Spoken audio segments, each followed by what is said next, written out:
Outer Range could be a show I really end up loving unless it takes the wrong turn or never quite gets off the ground. Stick around and I'll share what I'm thinking. I'm Peter Franson from christiangeekcentral.com and Spirit Blade Productions. This is my uncut review of the series premiere for Outer Range on Amazon Prime. The synopsis on IMDb reads, a rancher fighting for his land and family who discovers a rancher fighting for his land and family who discovers an unfathomable mystery at the edge of Wyoming's wilderness. Period. So, so it doesn't quite feel like a complete sentence. Anyway, I would add that chiefly that mystery at the edge of Wyoming's wilderness comes in the form of a large and seemingly supernatural hole in the ground on his land, and mysteries that kind of hover around that a bit. I would describe it as a drama primarily with significant sci-fi backdrop or significant sci-fi elements. And I would say that the story and kind of the drama and the tension of it is 60 to 70% about just normal family drama and 40 to 30% about the sci-fi mystery. It's a bit of a slow burn with lots of visual storytelling, and that's not a knock on it in terms of saying slow burn. I can really get into something like that if the performances are engaging, the camera's bringing me in to let the performances carry the moments and doing interesting things with the camera to establish mood and stuff like that. So I could do, though, with one less dramatic subplot in favor of more of the sci-fi related story. The real-world drama stems from the family getting caught up in consequences of a bad choice that one of them makes and then kind of trying to work together to cover it up. The sci-fi mystery and tension comes from a Lovecraftian sense of being unsettled and something being off, but much of the time unable to pinpoint what it is. Yes, there is this hole that is kind of revealed pretty early in the first episode, but there's also even surrounding that this kind of like unsettled vibe. Like birds and other animals will behave a little strangely, and we don't know exactly. The characters don't know exactly what's causing it. So it's just kind of an air of eeriness that feels Lovecraftian in that sense. The mysterious hole, though, is an obvious mystery that the other things maybe seem to kind of be hovering around. I would describe it, though, I compare it to Lovecraft, but Lovecraft is known for the fear of the unknown. So far, I would describe this as tension of the unknown. It's not quite fear. There's a significant reveal regarding the nature of the hole at the end of the second episode that potentially makes the phenomenon too known, too understood for my tastes, and too known and understood to really kind of fit quite into the realm of Lovecraftian stories. I would actually like to know less about the unknown mysteries and see more happening as a result of them. That would fall into kind of the eerie Lovecraftian vibe that the show seems to start out with for me. But it might be turning away from that. We'll see. There's still plenty of questions to be answered, though, even as they reveal more than I maybe would like about the whole. There's still other weirdness that is going unexplained so far, and that has me engaged. And I find the main character, Royal, played by Josh Brolin, to be an interesting person and an intriguing mystery himself in some ways regarding his past. Josh Brolin leads the cast as Royal, and I enjoy his performance throughout.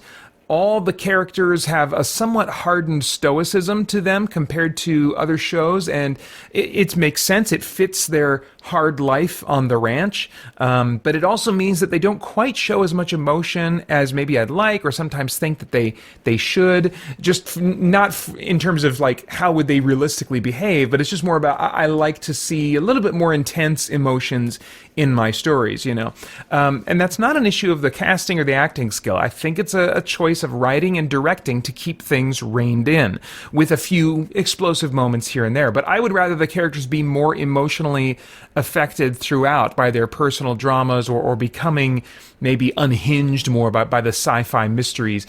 These are definitely skilled actors with great emotional access. I would just prefer the volume of those emotions to be dialed up a bit. As far as the visuals of this show, the shooting style feels very cinematic. They're using camera angles and shot composition that makes it feel kind of like watching a movie to me more than a TV series. So it definitely, from that side of things, has that premium tier streaming show quality. But the visual effects, which are not frequent at all, I mean, it's mainly just the whole and some subtle visual effects to produce that. They don't quite match up to the caliber of the shooting style. There's just a little bit of like, in particular, green screen stuff. When you see the hole in the background of a character that's maybe standing over it, I'm like, oh, there's something that just looks a little matte painting-y or green screeny about that moment that I wish didn't look that way. Now, as far as themes, is there anything of moral, philosophical, or spiritual significance going on in the themes of this thing that might trigger some worthwhile thought or conversation? I think so. Christian faith is a significant part of this story. The family at the center are church-going Christians, at least culturally, and more than one of them in their actual belief, it seems, with various degrees, though, of commitment and belief among them. Both episodes clearly seem to establish that this will be a series dealing with issues related to faith in God. I mean, there's a character, and you see a bit of this in one of the trailers for the show. It's actually Josh Brolin's character who's praying at the dinner table, this very unconventional and in some good ways too, unconventionally honest prayer at the dinner table, questioning God, even expressing hatred for God while dealing with deep tragedy and life-altering difficulties. That prayer has the character Royal waffling between disbelieving in God's existence and hating him. Sometimes it's been said of some of the more fiery atheists, why do you hate someone so much that you don't believe exists? But there is often a connection between these two dispositions about God. And as Christians, if we're honest, many of us anyway, have gone through seasons where we feel some of these things, maybe not to the exact same intensity, but we can relate often to these feelings. Pain and suffering lead to doubt in God, doubt in God's existence, doubt in God's character as being good, or pain and suffering lead to both of those things. And as I said, some of the most hardened atheists who claim science and logic being their reasons for disbelief also have great pain in their past associated with God. So these two things, these two dispositions toward God really do have a relationship in our experience as humans. The psalmists often dealt with similar feelings, questioning what God was doing and feeling abandoned in the midst of their suffering. The Psalms provide us with really helpful examples of how to cry out to God, voicing our complaints and our doubts without turning to rejection of God, rebellion against God, or hatred toward God. God's character is a key component in those wrestling prayers of the Psalms. Now, how God's character will be treated in Outer Range going forward is up for grabs. He's not validated or invalidated as real. So far, we're just dealing with the beliefs, the perspectives of these characters. And I would be content for that to remain the case. However, Lovecraftian horror usually portrays Christian beliefs, when they're factored into the story, as empty, powerless, or insignificant compared to the greater and more horrifying elements of the cosmic horror that the characters are facing. So that may turn out to be the case here as well. However, by the end of the second episode, as I said earlier, it doesn't feel as strongly Lovecraftian as it does at the start, and so I don't know if they'll follow those trends related to God going forward. We're just going to have to wait and see how God as a concept, as an idea, as a person is treated in future episodes.